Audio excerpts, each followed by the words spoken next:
बिस्मिल्लाहिर्रहमानिर्रहीम। अस्सलाम वालेकुम friends, how are you all. उम्मीद करती हूँ कि सब खैरियत से होंगे। Welcome to a new video. आज आपके साथ शेयर करूँगी Bakra Eid special very delicious tasty and mouth watering recipe of achar gosht. Beef अचार गोश्त आज हम बनाएंगे। बहुत ही इजी से वे में इस रेसिपी को प्रिपेयर करेंगे। Just 1 pot recipe. और उसके लिए सबसे पहले यहाँ पे मैंने ग्रीन चिलीज़ प्रिपेयर करनी है, जो कि अचार गोश्त की जान होती हैं। और उसके लिए मैंने यहाँ पे 4 to 5 ग्रीन चिलीज़ लिए हैं। अगर आपके पास बड़े साइज़ में अवेलेबल हों तो बहुत अच्छी बात है। मेरे पास इस टाइम यही साइज़ अवेलेबल था, सो मैं इन्हीं को यूज़ करूँगी। सबसे पहले यहाँ पे मैं ग्रीन चिलीज़ को कट लगा लूँगी और उनको अचार गोश्त से फिल करके हम बाद में फ्राई करेंगे। ये बहुत ही ज़्यादा टेस्टी खट्टी मीठी सी बन के रेडी होती हैं। मुझे बेसिकली पूरे अचार गोश्त में ये ग्रीन चिलीज़ बहुत ज़्यादा पसंद है।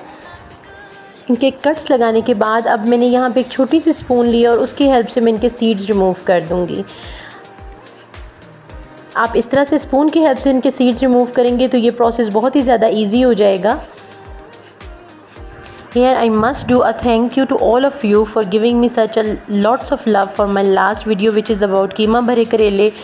आप सब ने बहुत ज़्यादा लाइक किया, thank you so much for all that. यहाँ पे सीड्स रिमूव करने के बाद अब मैंने एक बोल के अंदर अचार गोश्त का मसाला ऐड किया। हाफ़ पैकेट मैंने इसमें ऐड किया और उसके बाद मैंने 2 से 3 लेमन स्क्वीज़ करके रखे हुए थे, उनका जूस इसके अंदर ऐड कर दिया है। वो ऐड करने के बाद अब ये बड़ा अच्छी सी एक फिलिंग हमने प्रिपेयर कर ली है। इसको मैं ग्रीन चिलीज़ के अंदर फिल कर लूँगी। लेमन स्क्वीज़ करने की वजह से जो फिलिंग है इससे बिल्कुल भी नहीं निकलेगी और बहुत ही ईज़िली हम इसको फिल कर लेंगे।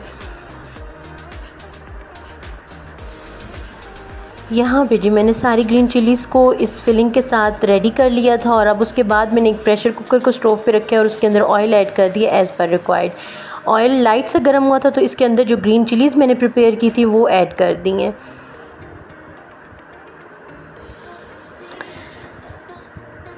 मैं इस टाइम पे ग्रीन चिलीज़ को बहुत ही लाइट से फ्राई दूंगी, जस्ट फॉर 2 to 3 मिनट्स। उसकी रीज़न ये है कि इनको हम बाद में ग्रेवी में भी थोड़ी देर के लिए कुक करेंगे। सो जस्ट यहाँ पे मैंने इनको लाइट से फ्राई दिया और उसके बाद मैं इनको कुकर से रिमूव कर दूंगी।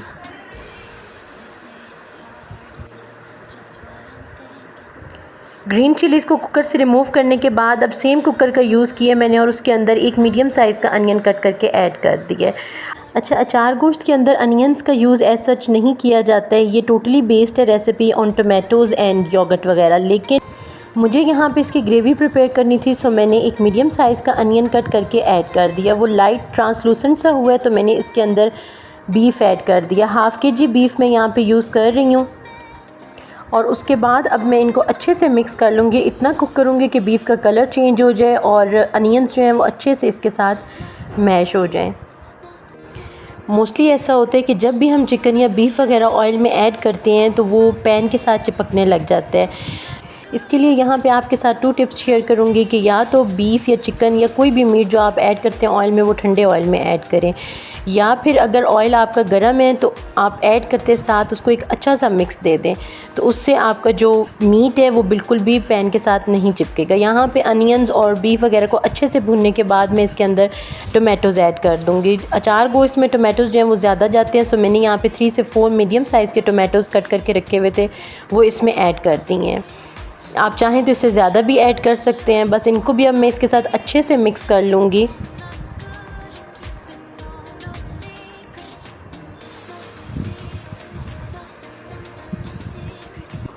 टोमेटोज़ वगैरह को मिक्स करने के बाद अब यहाँ पे मैं 2 स्पून अचार गोश्त मसाले के ऐड कर रही हूँ। हाफ़ पैकेट जो है वो मैंने ग्रीन चिलीज़ की फिलिंग में यूज़ किया था और बाकी के हाफ़ पैकेट में से मैं सिर्फ इसके अंदर 2 स्पून ऐड करूँगी, ज़्यादा ऐड नहीं करूँगी because I thought that it can be more sour. Masala add करने के बाद इसके अंदर मैंने थोड़ा सा पानी ऐड किया था और उसको एक अच्छा सा मिक्स दे लेना है। अचार गोश्त मसाला ऐड करने के साथ साथ मैं इसके अंदर कुछ घर के स्पाइसेस भी ऐड करूँगी और उसके अंदर मैंने 1 spoon crush chilli, 1 spoon chilli powder, साथ में हाफ़ स्पून मैंने सॉल्ट की ऐड की है और 1 स्पून ही क्यूमिन का ऐड की है। सारे स्पाइसेस इसमें ऐड करने के बाद मैं इनको भी बहुत ही अच्छे से मिक्स करूँगी और मिक्स करने के बाद इनको मैंने 2 से 3 मिनट के लिए भून लिया था। स्पाइसेस वगैरह और सारे इंग्रेडिएंट्स को अच्छे से भूनने के बाद मैंने इसमें 1.5 ग्लास वाटर का ऐड किया और अब इसको मैं प्रेशर लगा दूंगी फॉर अबाउट 10 मिनट्स। 10 मिनट्स में हमारा बीफ बहुत ही अच्छे से गल के रेडी हो जाएगा।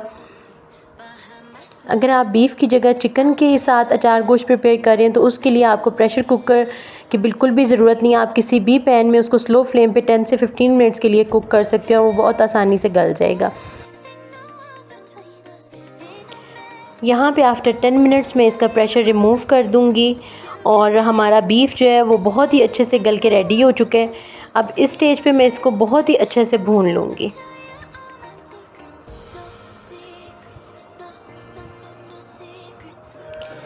बस इसको भूनते ही मैंने साथ साथ इसके अंदर ग्रीन चिलीज़ भी ऐड कर दी थी, थोड़ा सा पानी ऐड किया था और उसके बाद इसको मैंने 2 से 3 मिनट्स का दम दे दिया था। दम यहाँ पर हम इसलिए देंगे ताकि इसके जो सारे इंग्रेडिएंट्स और स्पाइसेस हैं वो एक दूसरे के साथ यकजान हो जाए, साथ में इसकी एक अच्छी सी ग्रेवी प्रिपेयर हो जाए और इसका ऑयल भी सेपरेट हो जाएगा। इसके बाद अब मैं इसको डिश आउट करके आपको इसकी फ़ाइनल लुक दिखाती हूँ। और ये रही जी हमारे टेस्टी से ईद स्पेशल बीफ अचार गोश्त की फ़ाइनल लुक। यहाँ पे मैंने इसकी थोड़ी सी ग्रेवी रखी थी क्योंकि मुझे ये ड्राई बिल्कुल भी पसंद नहीं है। आप चाहें तो इसको भूनकर इसका जो एक्सेस वाटर है वो अच्छे से ड्राई कर सकते हैं। उम्मीद करती हूँ आपको आज की ये डिलीशियस सी रेसिपी पसंद आई होगी। मिलती हूँ आपके साथ किसी और नई वीडियो में, तब तक के लिए अल्लाह हाफिज़।